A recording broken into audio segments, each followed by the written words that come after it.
আয়ুষ শুনতে পাচ্ছ? আয়ুষ, অদিতি শুনতে পাচ্ছ?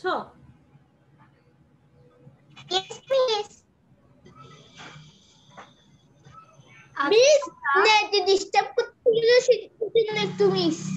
আজকে আমরা আমাদের হিন্দু ধর্মে পড়ব মুনি ঋষি ও ধর্মগ্রন্থ। তোমাদের হিন্দু ধর্ম বই থেকে তৃতীয় অধ্যায় মুনি ঋষি ও ধর্মগ্রন্থ।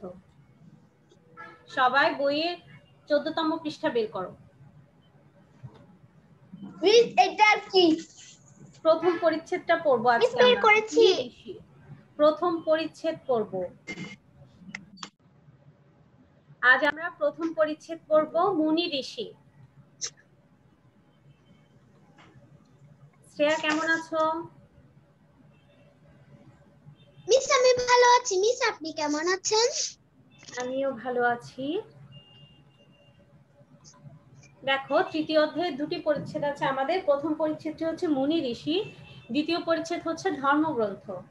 আজকে আমরা মুনি ঋষি পড়ব। সবাই বই নিয়েছো? পেন্সিল নিয়েছো? Yes, miss. বই নাও, পেন্সিল নাও। সবার হাতে পেন্সিল নাও, বই নাও। গিয়েছে।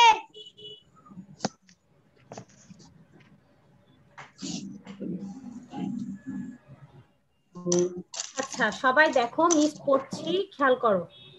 প্রাচীনকালে অনেক ধার্মিক লোক ছিলেন। তাদের মধ্যে অনেকে অরণ্যে বসে ঈশ্বরের তপস্যা করতেন। মানে বলছে প্রাচীনকালে এমন অনেক ধার্মিক লোক ছিলেন যারা অরণ্যে বসে ঈশ্বরের তপস্যা করতেন।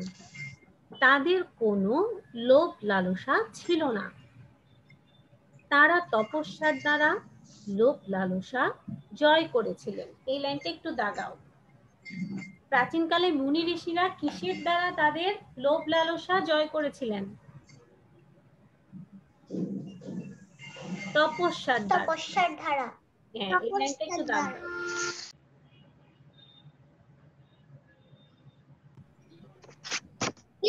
চলে গিয়েছে আবার। সবাই তো বই আছে, এই লাইনটা দাগ দাও। তারা তপস্যার দ্বারা লোভ লালসা জয় করেছিলেন। অনেক সময় নেটওয়ার্ক আপ ডাউন করলে তখন স্লাইডটা দেখা যায় না, ঠিক আছে? এটার জন্য এত অরিক হওয়ার কিছু নেই, আবার দেখা যাবে। তপস্যায় তারা বিশেষ জ্ঞান লাভ করেছিলেন। এই লাইনটা দাগাও। তপস্যায় তারা জ্ঞান লাভ করেছিলেন। আমি বই থেকে পড়াচ্ছি, আয়ুষ।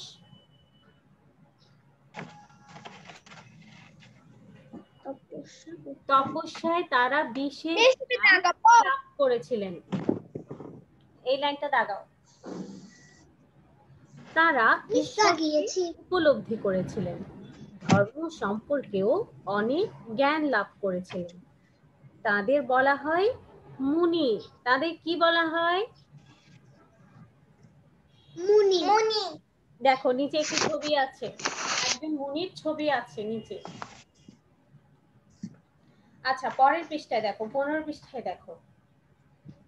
যেসব মুনি তপস্যা বলে বেদ মন্ত্র প্রকাশ করতে পারতেন তাদের বলা হতো ঋষি। এই লাইনটাকে দাগ দাও। যেসব মুনি তপস্যার মাধ্যমে বেদ মন্ত্রগুলো প্রকাশ করতে পারতেন তাদের বলা হতো ঋষি। এই লাইনটা দাগাও। ঋষি। বেদের কবিতাগুলোকে বলা হয় মন্ত্র। এই লাইনটাও দাগ দাও। বেদের কবিতাগুলোকে বলা হয় মন্ত্র।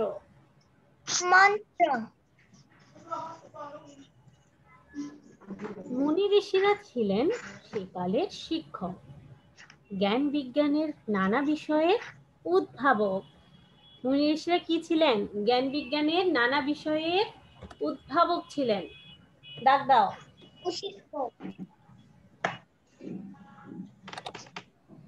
জ্ঞান বিজ্ঞানের নানা বিষয়ের উদ্ভাবক ছিলেন তারা।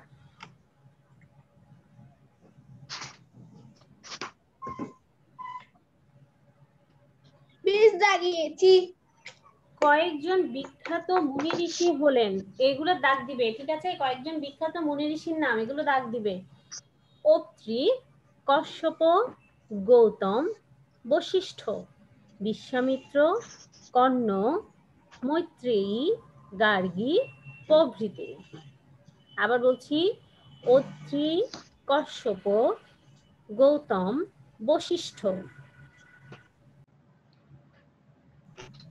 বিশ্বামিত্র, কর্ণ, মৈত্রেয়ী ও গার্গী। দাগিয়েছ? দাগিয়েছ? আচ্ছা, এরপর দেখো, ঋষিদেরকে 7টি শ্রেণীতে ভাগ করা হয়েছে। দাগাও। ঋষিদেরকে কয়টি শ্রেণীতে ভাগ করা হয়েছে? 7টি। ঋষিদেরকে কয়টি শ্রেণীতে ভাগ করা হয়েছে আয়ুষ? 7টি। ব্রহ্মর্ষি, দেবর্ষি, মহর্ষি, পরমর্ষি, কাণ্ডর্ষি, শ্রুতর্ষি ও রাজর্ষি।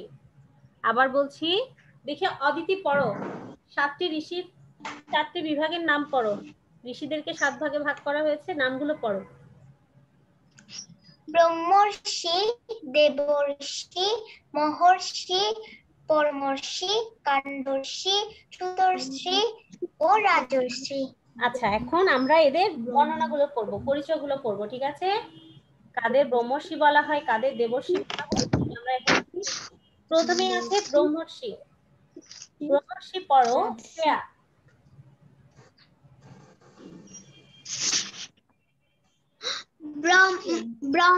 ব্রহ্ম বা ঈশ্বর সম্পর্কে যাদের বিশেষ জ্ঞান আছে তারা ব্রহ্মর্ষি, যেমন বশিষ্ঠ।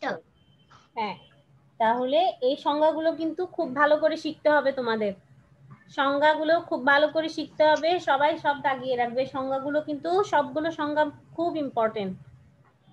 ব্রহ্ম বা ঈশ্বর সম্পর্কে যাদের বিশেষ জ্ঞান আছে তারা ব্রহ্মর্ষি।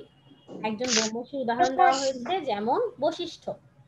দেবর্ষি, দেবর্ষি হচ্ছে যিনি দেবতা হয়েও ঋষি, যিনি দেবতা আবার ঋষিও, তিনি হচ্ছেন দেবর্ষি, যেমন নারদ। দেবর্ষি স্বর্গে বাস করেন। দেবর্ষিরা কোথায় বাস করেন? স্বর্গে। এই লাইনগুলো তোমরা দাগাবে।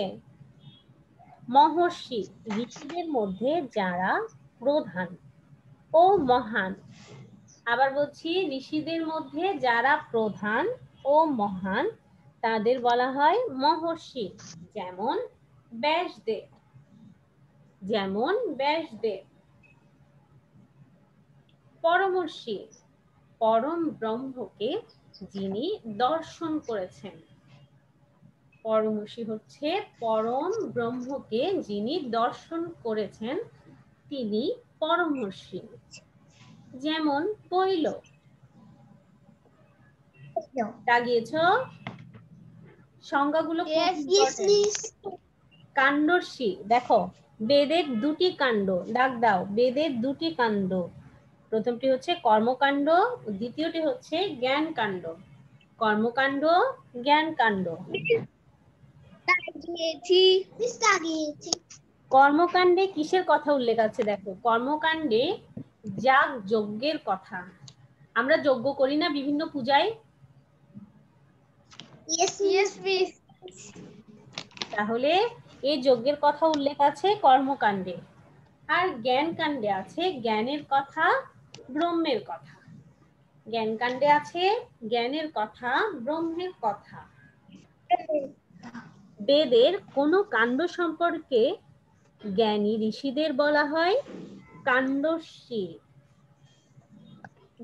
বেদের কোনো কাণ্ড সম্পর্কে জ্ঞানী ঋষিদের বলা হচ্ছে কাণ্ডর্ষি, ঠিক আছে? শ্রুতর্ষি, এবার শ্রুতর্ষি দেখো, বেদ ঈশ্বরের বাণী। বেদ কার বাণী? ঈশ্বরের বাণী।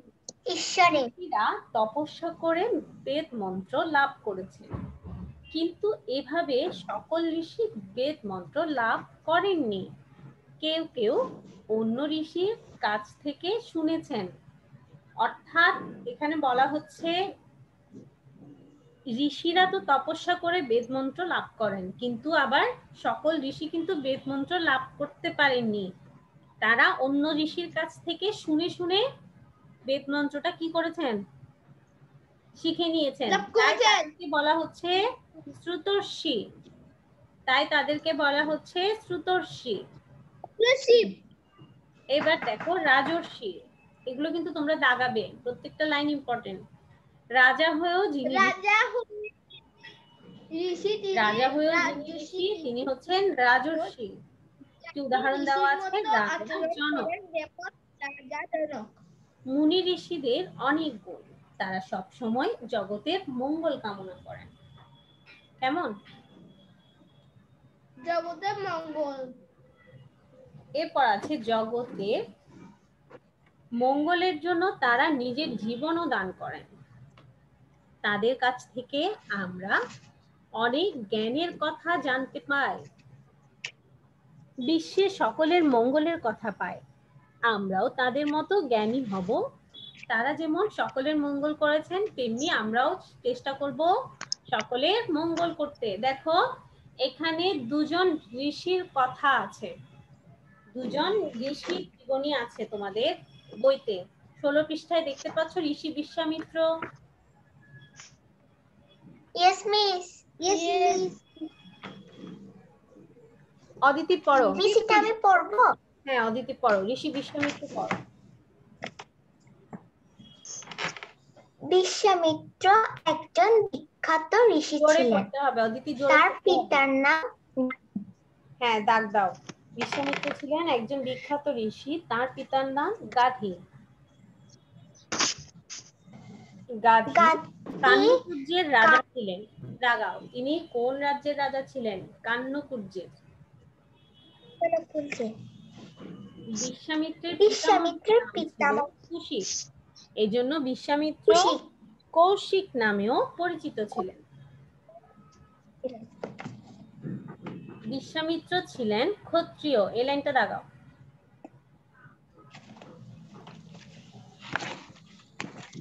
রাজপুত্র, তিনি রাজাও ছিলেন। কিন্তু কঠোর তপস্যা করে তিনি ব্রহ্মত্ব লাভ করেন। ব্রহ্মার বরে তিনি রাজর্ষি হন, তারপরে হন ব্রহ্মর্ষি। আচ্ছা,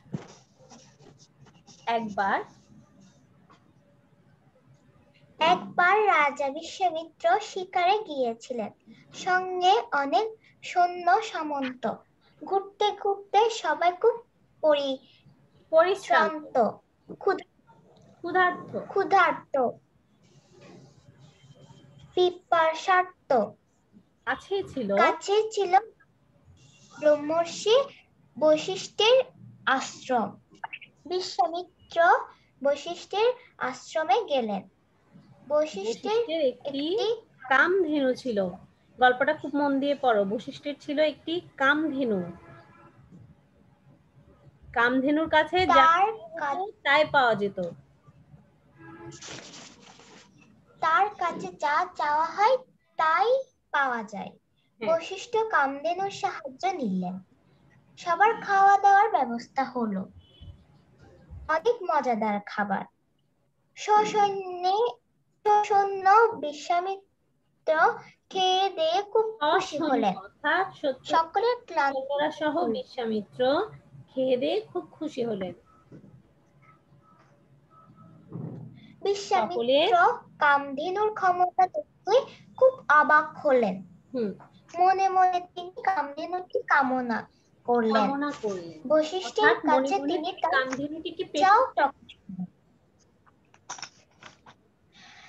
বিনিময়ে 1000 গাভী দেওয়া কথা বললেন, কিন্তু বশিষ্ঠ সম্মত হলেন না। কিছুতেই তিনি কামধেনু দেবেন না। তখন কেন তার কামধেনুটি দেবেন, তাই না? তখন বিশ্বামিত্র জোর করে কামধেনু হাম্বা করতে লাগলেন। কামধেনুর ক্ষমতায় অনেক সৈন্যের সৃষ্টি হলো। দুই পক্ষে তুমুল যুদ্ধ হলো। যুদ্ধে বিশ্বামিত্র সৈন্যরা হেরে গেল। এবার বিশ্বামিত্র বশিষ্ঠকে আক্রমণ করলেন। একটার পর একটা বাণ নিক্ষেপ করলেন, কিন্তু বশিষ্ঠের কিছু হলো না। তিনি ব্রহ্মদণ্ড দিয়ে বিশ্বামিত্রের বাণ নষ্ট করে দিলেন। তিনি ব্রহ্মদণ্ড দিয়ে বিশ্বামিত্রের বাণগুলো পরাজিত হলেন। বিশ্বামিত্র পরাজিত হলেন। তার অনেক সৈন্য নিহত হলো। তার শক্তির উপর খুব অহংকার ছিল, সেই অহংকার চূর্ণ হয়ে গেল। তার ধারণা ছিল ক্ষত্রিয়রা সবচেয়ে শক্তিশালী। ক্ষত্রিয়দের প্রধান কাজ হলো যুদ্ধ করা, রাজ্য রক্ষা করা, আর রাজ্য রক্ষা করা, আর ব্রাহ্মণদের কাজ হলো তপস্যা করা। সে তপস্যা শক্তি পরাস্ত হলো। বিশ্বামিত্র তাই ব্রাহ্মণের তপস্যাকেই শ্রেষ্ঠ মনে করলেন। বিশ্বামিত্র তার রাজ্য ছেড়ে দিলেন, চলে গেলেন তপস্যায়। তার ব্রাহ্মত্ব লাভ করতেই হবে। লাভ করতেই হবে, এটা তার প্রতিজ্ঞা। তিনি কঠোর তপস্যা করলেন। তার তপস্যায় ব্রহ্মা সন্তুষ্ট হলেন। ব্রহ্মার পরে তিনি ব্রাহ্মণত্ব লাভ করলেন। ব্রহ্মর্ষি। তিনি তখন তপবনে বাস করেন। ঋষি হিসেবে তার খুব নাম, সবাই তাকে শ্রদ্ধা করে। বিশ্বামিত্রের মতো আমরাও সকল কাজে যত্নশীল হব, মানুষের মঙ্গল করব। তার জীবন থেকে আমরা গ্রহণ করব ত্যাগ ও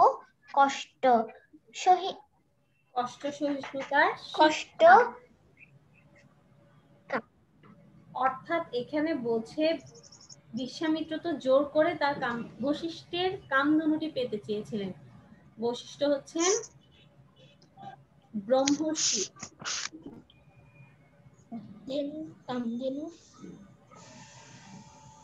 ঠিক আছে,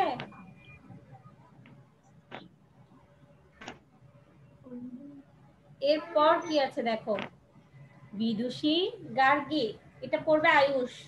বিদুষী গার্গী, আয়ুষ পড়ো। এটা হচ্ছেন একজন নারী ঋষি। বেদে অনেক নারী ঋষির নাম পাওয়া যায়, যেমন গার্গী, ঘোষা, বিশ্ববারা, অপালা, লোপামুদ্রা প্রভৃতি। ডাক দাও, এই নামগুলো ডাক দাও। নাম গার্গী, ঘোষা, বিশ্ববারা, অপালা, লোপামুদ্রা প্রভৃতি। চিকিৎসাবিদে অস্ত্রবিদ্যা, ব্রহ্মবিদ্যা প্রভৃতির চর্চা হতো। স্রষ্টা সৃষ্টি, আত্মা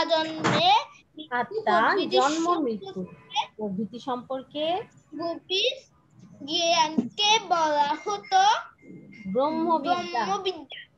ডাক দাও, এই লাইনটা ডাক দাও। তাহলে এখানে তোমরা বুঝতে পারছো ব্রহ্মবিদ্যা কাকে বলা হতো। ব্রহ্ম থেকেই জীব ও জগতে সৃষ্টি হয়। ব্রহ্ম থেকে জীব ও জগতে সৃষ্টি হয়, একই ব্রহ্মা জ্ঞান, একে বলে ব্রহ্মজ্ঞান। ডাক দাও, আয়ুষ কি বলছি সেটা আগে শোনো, এই লাইনটাও দাগাও। ব্রহ্মজ্ঞান কাকে বলে? দাগিয়েছ? আচ্ছা, আর একটু জোরে জোরে পড়ো, একটু আস্তে আস্তে পড়ো। সেকালে নারীরাও ব্রহ্মবিদ্যার চর্চা করেছিলেন। তাদের মধ্যে গার্গী অগ্রগণ্যা ছিলেন। লোকে তাকে বলতো বিদুষী গার্গী, ব্রহ্মবাদিনী গার্গী। ঠিক আছে। গার্গীর ব্রহ্মা জ্ঞান সম্পর্কে একটি কাহিনী আছে। একবার মিথিলার রাজা জনক, মিথিলার রাজার নাম ছিল জনক।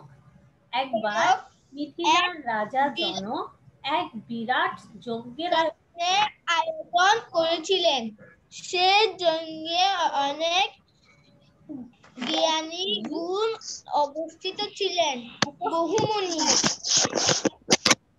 বহু মুনি ঋষিও ছিলেন। বিদুষী গার্গী সেখানে গিয়েছিলেন। এই যজ্ঞে অনেক দান দক্ষিণা করা হয়। এর নাম বহু দক্ষিণ যজ্ঞ। হ্যাঁ, ডাক দাও। যে যজ্ঞটা হয়েছিল সেটার নাম হচ্ছে বহু দক্ষিণ যজ্ঞ।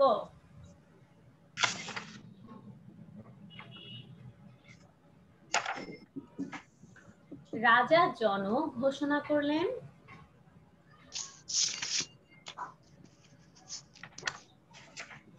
আয়ুষ পড়ো। করলেন এই যজ্ঞে সবাই যিনি শ্রেষ্ঠ ব্রহ্মজ্ঞানী তাকে আমি 1,000 গাভী দান করব। জনকের ঘোষণা শুনে মহর্ষি যাজ্ঞবল্ক্য উঠে দাঁড়ালেন।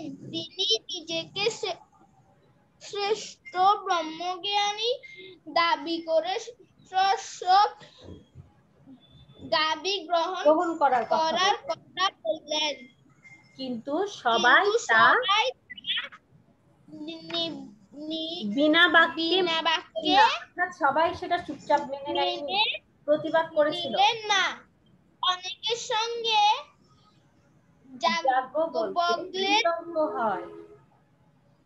বিতর্ক হলো।